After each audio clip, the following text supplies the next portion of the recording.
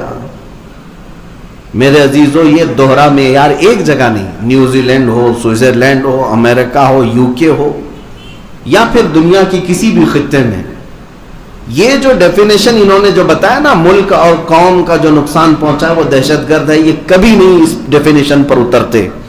یہ صرف اور صرف بنایا گیا ہے لفظ مسلمانوں کے لیے. اسلامو فوبیا، پورے ورلڈ میں آج اسلامو فوبیا یہ کیا چیز ہے؟ اسلام کو ایک ڈراؤنا مذہب بتانے کے لیے پوری دنیا ایڑی چوٹی کا زور لگا چکی ہے. جو وجہ میں بتا رہا ہوں اب توجہ سنیں.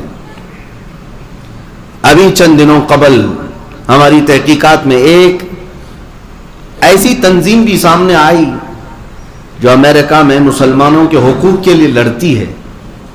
اس نے بہت ساری ایسی چیزیں آشکار کی کہ دنیا بھر میں جو اینٹی مسلم تنظیمیں ہیں، اینٹی مسلم تنظیمیں جو مسلمانوں کے خلاف نفرت کے اور زہریلے ماحول بناتے ہیں دنیا بھر میں، وہ صرف ہندوستان میں نہیں، بہت سارے علاقوں میں، برما میں، سیریا میں، ترکی میں، بہت ساری جگہ جو تنظیمیں مسلمانوں کے اگینسٹ کام کرتی ہیں، وہ امریکہ کی تنظیم نے باضابطہ ان کا ڈیٹا نکالا. سب کو فنڈنگ امریکہ کی بڑی بڑی طاقتیں کرتی ہیں، ان کو پمپنگ کرنا، ان کو فنڈنگ کرنا، ان کو بیک سے مالی تعاون دینا. میرے عزیزو، آپ کیا سمجھتے ہیں کہ یہ اٹھے بیٹھے ایسی گستاخیاں ہوتی ہیں؟ یہ اٹھے بیٹھے ایسی لوگ بازار میں آ جاتے ہیں؟ نہیں، اسلام کے خلاف پوری دنیا متحد ہے اور ایک جٹ ہو کر کے نشانہ ساتھی. یہ تو اللہ تعالیٰ کی مدد ہے جو آج بھی ہم حی علی الصلاۃ اور حی علی الفلاح بلند آواز سے کہہ رہے ہیں، اور ہم اپنے رب کے سجدوں کے لیے کسی کے محتاج بھی نہیں ہیں دنیا میں. یہ اللہ تعالیٰ کا احسان ہے، ورنہ طاقتیں پوری کی پوری اسی بات پر لگی ہوئی ہیں کہ مسلمان اور اسلام، مسلمان اور اسلام. حیرت کی بات میں آپ کو بتاؤں، یہودی اور عیسائی یہ دو جماعتیں ایسی ہیں جو ایک دوسرے کی جانی دشمن ہوا کرتے. یہودی اور عیسائی 3 مرتبہ ایسے سخت حملے عیسائیوں نے کیے ہیں یہودیوں پر فلسطین میں کہ ان کی اینٹ سے اینٹ بجا کر رکھ دی. ہیکل سلیمانی کو کس نے توڑا؟ فلسطین میں آج جو یہودی آ کر بیٹھے ہیں، ان کی تاریخ آپ اٹھا کر کے پڑھ لیں. 2 مرتبہ اتنا قتل عام ان کا ہوا تھا. کس کے ذریعے سے؟ عیسائی بادشاہوں کے ذریعے سے. عیسائیوں نے یہودیوں کو چن چن کر کے مارا ہے. ہرکیولس نے مارا، ٹائٹس نے مارا، ایک دو نے لاکھوں کا قتل کیا یہودیوں کا. اور یہودی اپنی ہر عبادت میں عیسائیوں کے لیے بددعا کرتے ہیں. یہ زمانے تک چلتا رہا. اور ہٹلر کے زمانے میں کیا ہوا؟ یہ بھی بات مشہور ہے. 7 لاکھ یہودیوں کو اس نے مارا، قتل عام کیا. یہ بات مشہور ہے. اتنا ایک دوسرے کو قتل کرنے والی جماعتیں، عیسائی یہودیوں کا قتل کرتی ہیں اور یہودی اگر موقع پائیں عیسائیوں کو مارتے ہیں. ہر زمانے میں یہ چلتا رہا، لیکن پچھلے 100 سال سے یہ بالکل جانی دوست بنے ہوئے ہیں، ایک دوسرے کے لنگوٹی آ رہے ہیں، یہودی ہوں یا عیسائی ہوں. کیوں میاں؟ دونوں نے اس بات کو طے کر لیا کہ ہمارا متفقہ دشمن اسلام ہے، یہودیوں کا بھی اور عیسائیوں کا بھی. تو ان دونوں نے اس بات پر اتفاق کر لیا کہ یہودی اور عیسائی نہیں لڑیں گے، اس لیے کہ ہمارا ٹارگٹ اسلام ہے. اور ایک بات میں آپ کو بتا دوں، اسلام دشمن طاقتیں کس طرح سے جمع ہوتی ہیں. حالانکہ ان کا آپس میں نہیں ملتا، جمتا نہیں ہے، پھر بھی جمع ہوتے ہیں اسلام کے خلاف. آپ کو پتا ہے یہودی ہوں یا عیسائی ہوں، یہ اہل کتاب ہیں، یہ خدا کو ماننے والے لوگ ہیں. اگرچہ شرک کرتے ہوں، عقیدے میں بگاڑ آیا ہو، لیکن یہ اللہ کو ماننے والے لوگ تھے. یہودی بھی اور عیسائی بھی اور اہل کتاب ہیں. تورات انجیل زبور ان کے ہاں اتری ہے اور یہ نبیوں کو بھی ماننے والی قومیں، ان سے اگر ملتا جلتا کوئی دین تھا، ان کو اگر ماننا تھا تو اسلام کو ماننا تھا کہ ہم بھی کتاب والے ہیں، قرآن والے ہیں، ہم بھی رسول والے ہیں اور ہم بھی خدا کو ایک ماننے والے۔ نہیں، یہودیوں اور عیسائیوں کی یہ پرانی عادت ہے، یہ اہل کتاب ہو کر، نبیوں کو ماننے والے ہو کر، خدا کی عبادت کرنے والے ہو کر کے بھی میرے رسول پاک کی دشمنی میں انہوں نے بتوں کی پوجا کرنے والے مشرکین سے دوستی بنائی۔ مکہ میں ہمیشہ مشرکین مکہ کے ساتھ ان کی دوستیاں گہری تھی۔ قرآن پاک میں جا بجا اللہ نے فرمایا یہ لوگ کیسے ہیں، اہل کتاب ہو کر نبیوں اور رسولوں پر ایمان لا کر کے بھی دوستی کس کی کر رہے ہیں؟ ان بتوں کے پجاریوں سے جو 360 سے زیادہ بتوں کو مانتے تھے۔ ان کا ہواؤں کا خدا الگ تھا، پانی کا الگ تھا، آگ کا الگ تھا، بچوں کا الگ، جوانوں کا الگ، عورتوں کا الگ۔ یہ ان لوگوں نے مشرکین سے ہمیشہ دوستی گانٹھی ہے۔ آج بھی میں آپ کو یہ بات بتا دوں کہ ان کی اسلام کے مخالفت میں جو دوستی ہے یہودیوں کی، آپ کو پتا ہے یہاں پر جو بھی اسلام اور مسلمانوں کے خلاف بھونکے گا ہندوستان میں، یہ ان کا آٹومیٹک دوست بن جائے گا، آٹومیٹک دوست بن جائے گا۔ مجھے آج تک یہ بات سمجھ میں نہیں آتی، یہ پاکھنڈی جو یہاں بیٹھ کر بھونکتے ہیں اسلام کے خلاف، مسلمانوں کے خلاف، ان کے اسرائیلی یہودی کب سے دوست بن گئے؟ وہ تو گائے کا گوشت کھاتے ہیں، کھلے عام کھاتے ہیں، لیکن پھر بھی دوست ہیں۔ وہ ان کے خداؤں کو برا بھلا کہتے ہیں، وہ آئیڈل ورشپرز کو گالی دیتے ہیں، پھر بھی دوست ہیں۔ یہودی ان کے دوست ہیں، نہ ان کے بھگوانوں کو مانتے، نہ خداؤں کو مانتے، نہ ان کی ماتا کو مانتے، بلکہ ماتا کو کھاتے ہیں۔ اس کے باوجود ان کے گہرے دوست ہیں۔ کیوں؟ اس لیے کہ دشمن ایک ہے، اسلام۔ مسلمانوں کو ٹارگٹ کرنا ہے، اسلام کو ٹارگٹ کرنا ہے، اس لیے وہ بھی بھائی ہیں، یہ بھی بھائی ہیں۔ اے مسلمانوں، میں آپ کو یہی دنیا کی ہیپوکریسی آپ کو سمجھانا چاہتا ہوں۔ یہ جو سیکولرزم کا دعویٰ کیا جاتا ہے، سیکولرزم اور آزادی رائے، یہ سب باتیں کیا ہیں جانتے ہیں؟ Freedom of speech, freedom of expression. یہ دنیا نے جو نئی نئی چیزیں ایجاد کی ہیں، یہ صرف اور صرف مسلمانوں کے خلاف بھونکنے کے لیے۔ یعنی آپ نبی پاک کی شان میں گالیاں دیں تو دنیا یہ کہے گی فریڈم آف اسپیچ ہے، آزادی ہے بولنے کی ہر ایک کو، لیکن پکڑ کر کے ان کے پرائم منسٹر یا پریزیڈنٹ کے خلاف کچھ بولو تو دوسرے دن اندر ہو جائیں گے۔ کیوں؟ فریڈم آف اسپیچ صرف اور صرف اسلام کے خلاف بولنے والوں کو دی جاتی ہے، فریڈم آف ایکسپریشن صرف اور صرف قرآن اور اسلام کے خلاف بولنے والوں کو دی جاتی ہے، باقی کسی اور کے ساتھ نہیں۔ یہ دوہرا معیار ہر زمانے میں رہا ہے۔ اور سیکولرزم کی بات جو کی جاتی ہے، دنیا میں سیکولرزم ہونا چاہیے، اور یہ بھی سیکولرزم صرف اور صرف اسلام کے خلاف عمل کرنے کو کہا جاتا ہے۔ برقعے پر پابندی لگا دو، حجاب پہن کر کے کوئی لڑکیاں نہ آئیں۔ کالجز میں ابھی کرناٹک میں بھی یہ مسئلہ چل رہا تھا، ان سے پوچھا جائے تو صرف بات یہ، یہاں سیکولرزم ہے، مذہبیت نہیں آنا چاہیے، سب جس طرح سے جی رہے ویسے رہو۔ یہ سیکولرزم صرف برقعے اور حجاب کے لیے کیوں ہے؟ کبھی کسی عیسائی نن کے خلاف تو بات نہیں ہوئی آج تک۔ عیسائی عورتیں بھی پورے حجاب میں رہتی ہیں، نہیں دیکھا ان کی عورتوں کو؟ وہ صرف چہرہ کھلا رکھ کر باقی پورا پہنتی ہیں۔ آج تک دنیا میں ان عورتوں کے خلاف نہ کسی گورنمنٹ نے کوئی رول پاس کیا، نہ کسی مال نے پابندی لگائی، نہ کسی کالج یا یونیورسٹی نے یہ کہا کہ آپ نن ہیں تو یہ پہن کے نہیں آ سکتی۔ یہ سیکولرزم بھی صرف اور صرف مسلمانوں کے خلاف استعمال کیا جاتا ہے۔ جاب دینے کے لیے داڑھی چھلا کر کے آؤ، آپ داڑھی مڈا کر کے آؤ، مجھے یہ سمجھ میں نہیں آتا مسلمان کی داڑھی میں کیا کانٹے لگے رہتے ہیں؟